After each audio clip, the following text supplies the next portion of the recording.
Welcome to Sib Spot. Just a quick note before I start this episode, if there's any audio pros out there. A couple recordings I did for the past few days, it sounded like there was an electronic tick, like somebody was maybe dragging a fingernail across the microphone really harshly. Only when I spoke, and it happens every 3 seconds in every recording that I do. I can only assume, with all the troubleshooting that I've done in the last couple days, that it is an electricity problem because I tried different computers, I tried different microphones, I tried different power bars. If anyone knows why there would be a regular every 3 second scratch noise, only when I'm actually talking on the recordings, please let me know. Part of me wonders if it could be Audacity too, but it doesn't seem to happen on this specific setup in a different room. Anyway, on to the show. Today's Reddit stories are from MaliciousCompliance. Story 1 is by Clown Sparkles, the one with the manager who needed to know. Hi, my first time posting here. It was suggested over on r/target that I share my MaliciousCompliance story here. Probably not the most original, but I enjoy complying my way. About 10 years ago, I was on medication that required me to drink lots of water to stay hydrated.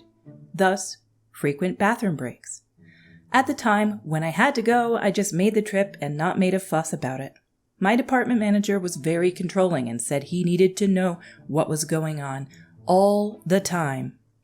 After a couple weeks, he informed me that he was writing me up for not informing anyone about my bathroom breaks. So, cue malicious compliance, before I ever knew what it was. I made sure I walked him directly over the next couple days every time I had to go. And everyone in the store with their walkie-talkies on heard me. Hey, manager, you needed to know when I'm going to the bathroom? I'm gonna go potty now. Thanks for asking about it. Hey, manager, I'm taking a pee right now. Should it hurt when I pee? Hey, manager, I need to do number 1 and number 2. Hope it all comes out okay. A few minutes later, flush. Looks good. I'm back on the floor. He calls for me as I'm urinating. Hey, manager, you were looking for me? I'm in the bathroom.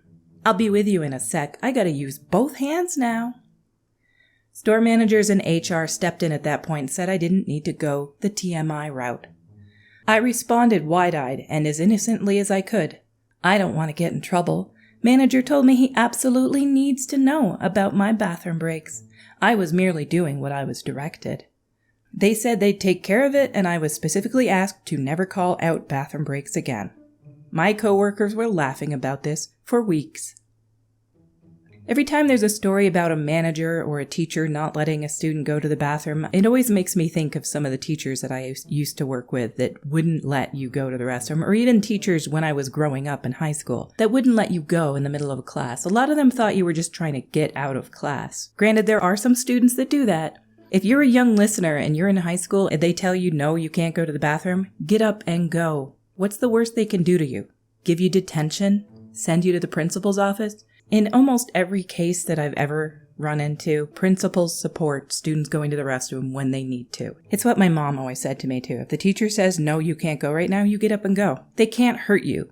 They may look scary, but they can't hurt you. As for these managers that demand to know when you're going on bathroom breaks, I feel like this one's just kind of a jerk. But the worker could have also said, I'm going to be taking frequent bathroom breaks for the foreseeable future until the medication's done, whatever. Communication is important. Maybe this one's just a micromanager nutcase, but if you gotta go, go. Our next story is by Isabeau56. No work-related errands at lunchtime? Okay. From time to time, we have immediate needs for random items in the office. So when that happens, I make a quick run to get the item needed while I'm already out at lunch. This is not in my job description, nor anyone else's. Someone at corporate orders regular office supplies, and that covers most of our daily needs. I've been working here for years and just took it upon myself to fill orders since I'm the only person in our office location with a company credit card. Just trying to be helpful, right? I had to special order some paper which required me to go to the office supply store. It took about an hour. Like I said, I've been doing this for years with no issue and my efforts had always been appreciated, so I didn't think anything of it. When I returned to the office, I was called in to explain my long lunch to my boss. I told him where I was and showed him the receipt for the paper, but to my surprise, he was still upset. He said all office supplies have to be ordered through corporate. He also said I could no longer use the company card without his okay. Cue malicious compliance. When my coworkers sent me requests, I told them they needed to contact corporate. Because many of these requests were specific to our department, I was the only one who really knew what was needed, so of course the orders got screwed up, and often took a week or more when they were needed the same day or next day. People making twice my salary have been tied up with supply orders, and certain projects have been put on hold until special ordered materials arrive. Sometimes the items we've gotten are not what we requested, so that caused even more delays. My coworkers are getting frustrated and angry. I could easily resolve these issues, but I've been told to stand down, so that's what I'm doing. I'm anticipating my boss will want to undo his new rule as the outcry gets louder, but it's really not my job. I was just doing it as a favor. I'm sure the experts at corporate can figure it out. Smiley face. Down in the comments by Remarkable Macadamia. Yeah, I think if they come back and ask you to return to the previous favors, tell them you no longer feel comfortable carrying and being responsible for the corporate card, and that you've realized that neglecting your lunchtime really had an impact on your health that you hadn't realized before now that you've been able to take them fully. Also, there's a liability issue if you blend lunch with work errands using your personal vehicle. What if something happens while you're out and there's some sort of accident? No, it's better to keep the lines very clear. In other words, you are no longer available to do errands on your personal time using your personal vehicle or to accept the financial and liability risks associated with said activity. Underneath that by Paranoia, remember to specifically thank the boss by name for looking out for your well-being.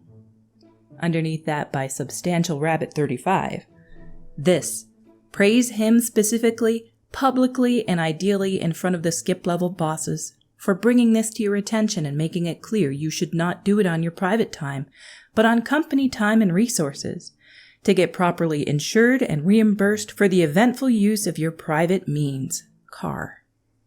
Or just never do favors for your workplace. I can promise you most people have a story like this where they get in trouble for doing something to try to help the organization out. It always comes back to bite you in the butt.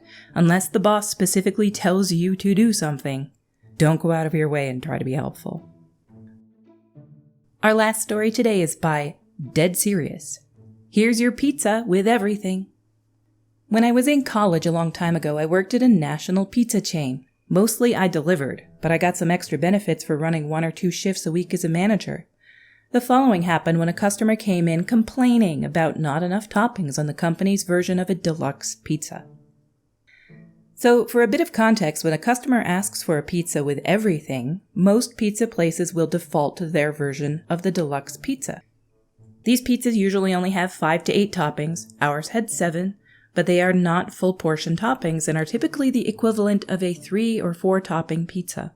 This is actually because they taste better, and that way customers are not charged for a 7-topping pizza or anything. So I'm managing a shift when I hear a customer absolutely berating one of the clerks up front. I intercede and he proceeds to yell at me because he ordered a pizza a couple weeks ago and barely got anything on it. I explained the portions and why we do them, etc., but he just got more irate. So I said, "Sure, I will make you a pizza with full toppings of everything on it, but it's going to cost a fortune, taste terrible, and probably still be cold." So we entered it into the system and the total comes up to be like $60 or more. A lot at that time. He is obviously a little shocked, but pays it. What a trooper. The pizza was like 3 inches tall. We couldn't even cut it with a wheel cutter and had to find a rocker cutter for it. It was ice cold in the middle because the ovens were not designed to penetrate that much stuff, and there was no way to cook the center without burning the top and bottom. All the cheese that was on top just slides into the cut when we are cutting it. It is just a train wreck of a pizza. You could barely even get it in the box. So I take it up front to the guy who obviously spent the entire time thinking how he could get his $60 back. So he opens it and sticks his finger in the middle and says that the meat is uncooked and he wants his money back. I explained that all our meats are pre-cooked and safe to eat, from frozen, so he couldn't have a refund for something I warned him about. He argued for about 5 more minutes and threatened all sorts of things, but I just didn't care. In the end, he headed out with his pizza that most likely went straight into the trash. It's not an awful thing that it goes straight into the trash. You're just feeding some raccoons. They love that stuff. When it comes to pizza, I'm more of a plain Jane person. I don't like lots of toppings. It's something I realized when I came to Canada is a lot of Canadians seem to really like super stacked pizzas. Whenever they have family over, they order these pizzas that are like 4 inches tall and have like 7 different meats on them. And I eat them, but to me, that's not pizza. I like a thin crust, a little bit crispy, with just pepperoni on it. And not even extra cheese, just a nice thin crust with pepperoni. I guess it could be because I'm from New York. But I used to work at a small shop in New York that made pizzas as well. And when they say, I want a pizza with everything, you would give them like a supreme pizza. I just feel like when you order pizza, you want pizza, not a mountain of food. Instead of just desserts, there needs to be just deluxe. Our stories have come to a close.